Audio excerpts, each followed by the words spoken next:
finally got some major milestones done with this boat. We got this boat from a salvage yard in Mobile, Alabama, and pulled it home with my Ford F450. We removed the Mercruiser gas-powered engines so we can replace them with a set of Yanmar diesels I got from another salvage boat I bought out of Florida. This boat needs an overwhelming amount of work before she is ready for our Great Loop adventure. So join me on this series of videos to see if we can achieve our goals.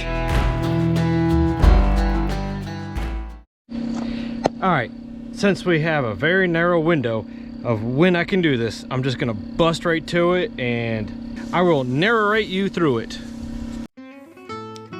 Here, I'm sanding all the surface with 320 grit to make sure there is no unsanded or glossy spots.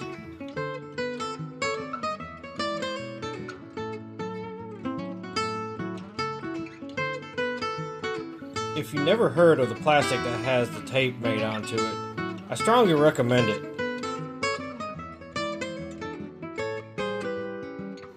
It's great for boats, cars, or any type of paint project.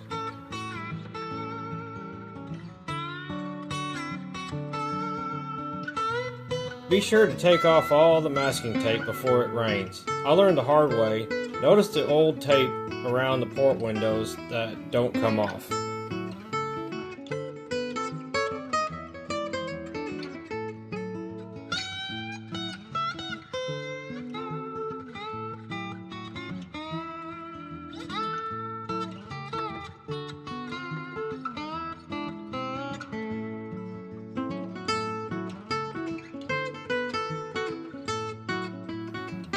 Here, I'm wiping it all down with acetone.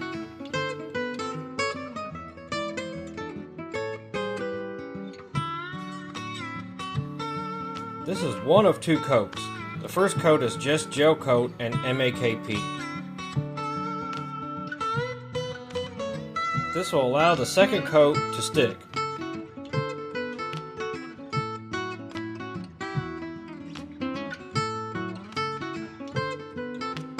The second coat I will add patch aid, and I like to add a touch of extra wax. This will make sanding much easier after it cures.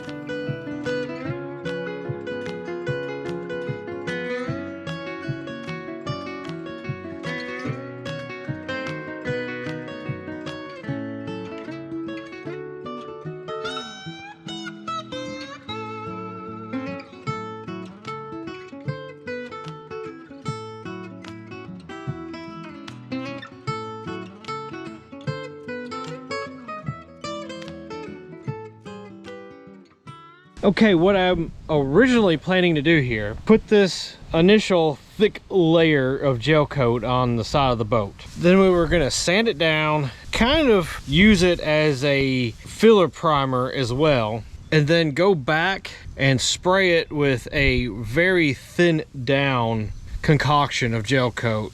The reasons why I was originally planning to do that, could be a chance we run this run of gel coat thin in some spots and might bleed through a little bit, and then when a really thin down concoction of gel coat to reapply after that, it would be real easy to sand and buff. But however, what we are going to try first before we make that step, we're going to sand this, and if it seems okay, we will buff areas of it, and if we're good with this, we're just good with this.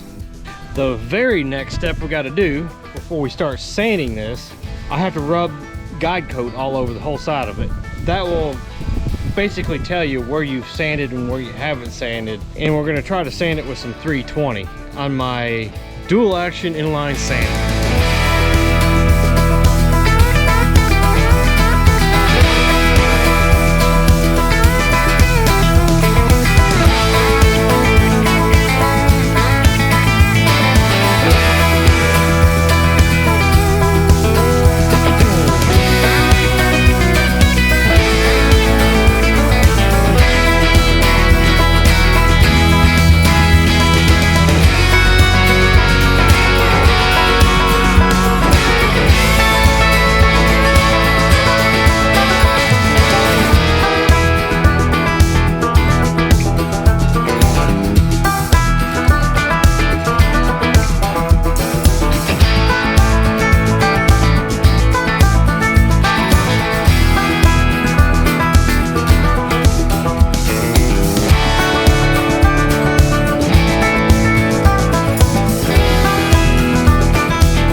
right, so we're definitely gonna have to go with another layer of gel coat on this thing.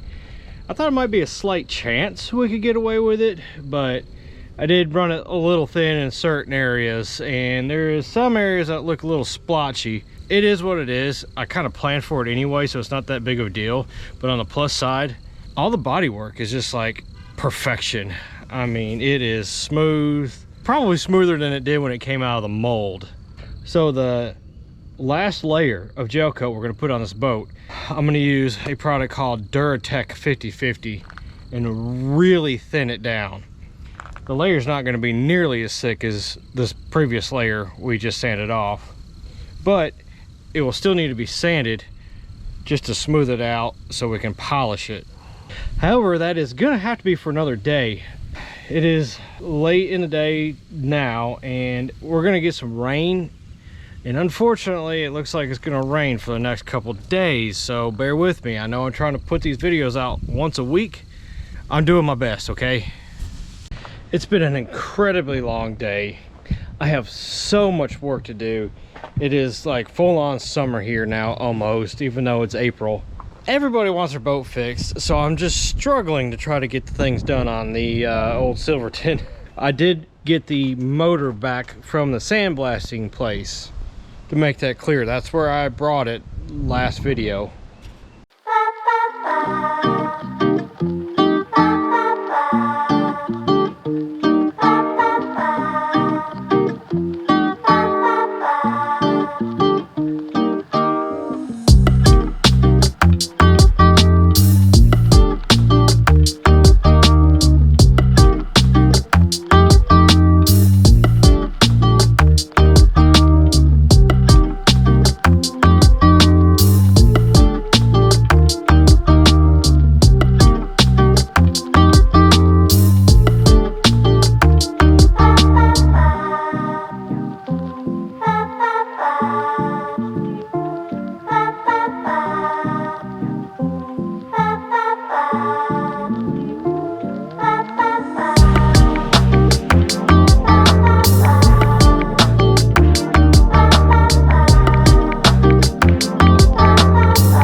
Alright guys, I'm down here in the shop.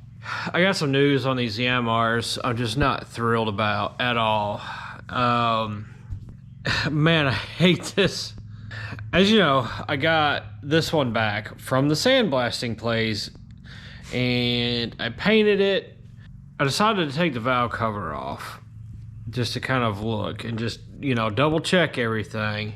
And usually the reason why I like to double check things is for this very reason. These engines ran fine. However, they've sat around for nearly a year. And they have been dipped in the salt water, I'm not gonna lie. But they were really clean when I first got them. I took the valve covers off when I first got them. They looked brand new inside, and when I got them, I changed the fluids. I've done everything you're supposed to do. I ran them for a little while, got them up to temperature, everything. Well, I let them sit, and it's not devastating, but it's a big setback because these parts for these Yammars are crazy hard to find, and when you do, they're really expensive. So what happened was moisture inside the engine completely rusted the camshafts. I mean, just horribly, or at least the one. I took the camshaft out. I attempted to try to polish it, and it's just not gonna go. It's in bad shape. The lobes are pitted really bad. The followers that go down in the lifter are even pitted really bad. And I'm just not, I mean, you know, if this is a boat I just want to throw on the water here in the lake and just run up and down the river, maybe. But you guys know that we're going to take this thing on a really long journey. We're going to have this thing in the Bahamas, everything else. So it's got to be right. So I believe that's the only thing wrong. They rotate fine. I'm just going to have to call this place that I know in Florida that sells parts for these Yamars and see what kind of price we're looking at for camshafts. I looked for the 1HDT Toyota camshaft, and I just can't find them anywhere. So money-wise and time-wise, this is definitely going to set me back on getting these motors in that boat. It is frustrating. But it is what it is. We're just going to move forward with it. And hopefully this problem will be behind us. In the meantime, I'm going to go ahead and put all accessories on it. Just still try to get it ready. Refurbish the wiring harness that goes to this motor like I did the other one. Just get as far as I can with them until I can find some camshafts. But this is horrible. I hate it. But in good news, the Gelcoat came in today, so I can try to put that final layer on the side of it that I need to do. Man, I'm just so tempted just to go buy another boat right now. That Carver we looked at is still for sale, and he's dropped the price, and I'm just like, maybe that's what I should do. All right, I'm back down here in the garage, and to clarify, it was this motor right here that we just got back from the sandblasting place that had the compromised, very rusty camshaft. And I already cleaned it up some, and I already know it's just not gonna go. There's just no way. I'll show you some pictures of it here in a minute. Now, this motor, which was complete, also has a rusty camshaft. We're gonna take this camshaft out, and we're gonna see if it is also compromised, if we need to buy this one too. The rust is not nearly as bad on this one as it is this one over here. It's worth a shot because these camshafts are so hard to find. So let's get this one out and just see what we're dealing with.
Almost. I don't know. This is kind of a hard call. I don't know if you can see that or not. But it's still there. It's got some pitting. I can feel it with my fingers, so this one might be compromised too. However, the cam followers in this motor look to be pretty good yet, compared to this motor where they are definitely compromised. I'm going to move away from this part of the project right now. I'm going to do some more homework. I'm going to see if these camshafts are meant to wear together with those cam followers, kind of like an old flat tappet cam. I don't think they are, but I don't know until I can find that data. If that is true, then I got to buy new cams and new cam followers. I'm not going to risk it. I'm just going to put at bare minimum new cams and followers in this motor here. All right, here we go. Last layer of gel coat. We're gonna mix it with the Duratec.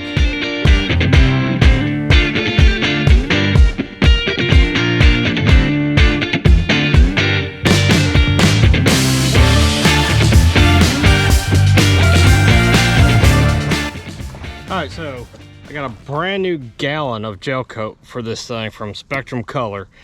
This is probably one of the only places you can call and get the factory mixed color for your boat.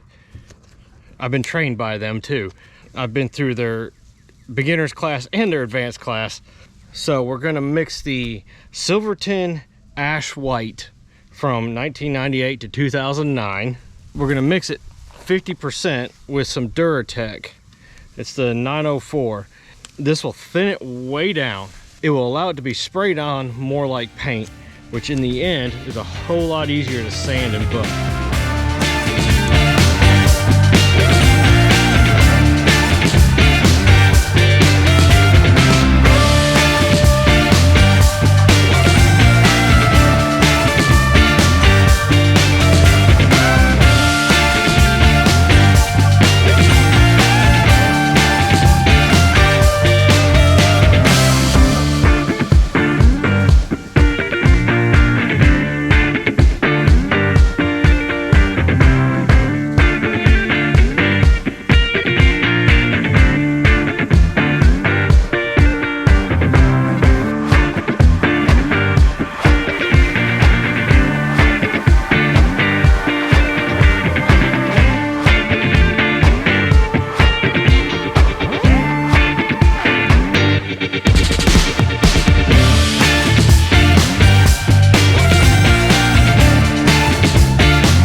I think that's good. All right, just a recap and the brutal honest truth. I'm not really that impressed with the Duratec. Maybe I'm not spraying it exactly right. I know it took me just a minute to kind of figure it out because the first half I sprayed, I did get some sags, and I mean, I could sand them out and it'll be fine. But the overall texture, I'm like, yeah, it's better than just straight gel coat, but it's not paint like what I was hoping it to be, especially at its max mixing ratio, which is 1:1. And I did get some bugs in it too. That's why I'm trying to hurry up and do this before it gets on into May around here when there's just bugs everywhere. I think we'll be all right. So that pretty much wraps up applying the gel coat. Now we just gotta wait for it to cure out. Maybe tomorrow, I don't know, it depends on if I have time. We might start sanding this again just to buff it. And people want to know why this kind of work is so expensive. This is kind of a front row seat. All right, this is taking hours and hours and hours to do this. I'm trying so hard not to bore you guys with time-lapse videos of me just working. So I'm really just gonna fast forward the next few time-lapse videos just really fast. So I'll just tell you step by step. Put more guide coat on this thing. Sand the whole side of it again with some 320. Put more guide coat on it. Sand the whole side of it with 600. Put more guide coat on it. Sand it with 800. Put more guide coat on it. Sand it with 1,000. I'm not looking forward to this. And then when we're done, we have to buff it with heavy cut.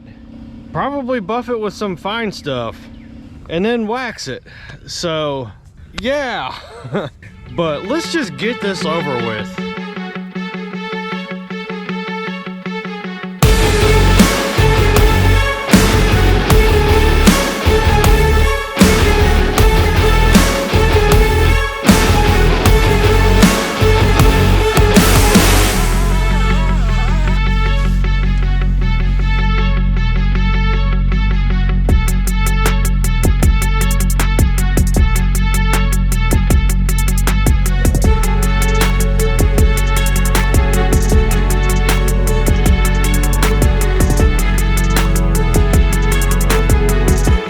This is like when you do a really crappy lacquer paint job on a car and you go back and you wet sand and buff the entire thing, except this is a much larger car and a much harder material than lacquer.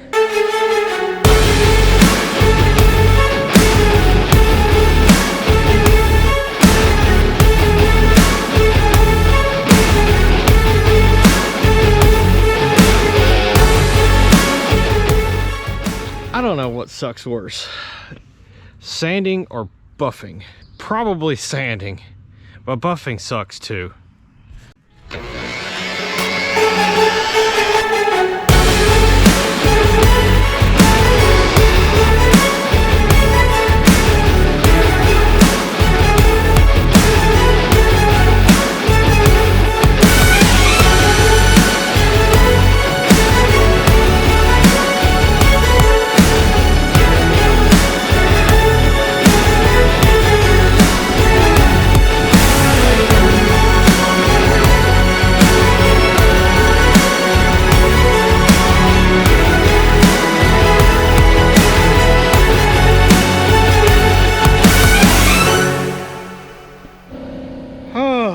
That step of the process is done. My arms feel like Popeyes or something. It looks good.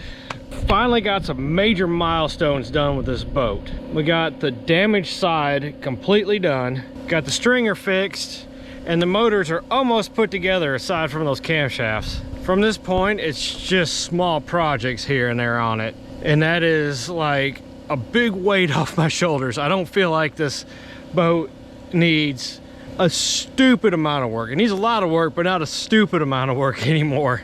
Well guys, that is it. I'm ending y'all right here. There's plenty more to be done on this boat, so you're gonna see me plenty more times. I'm out.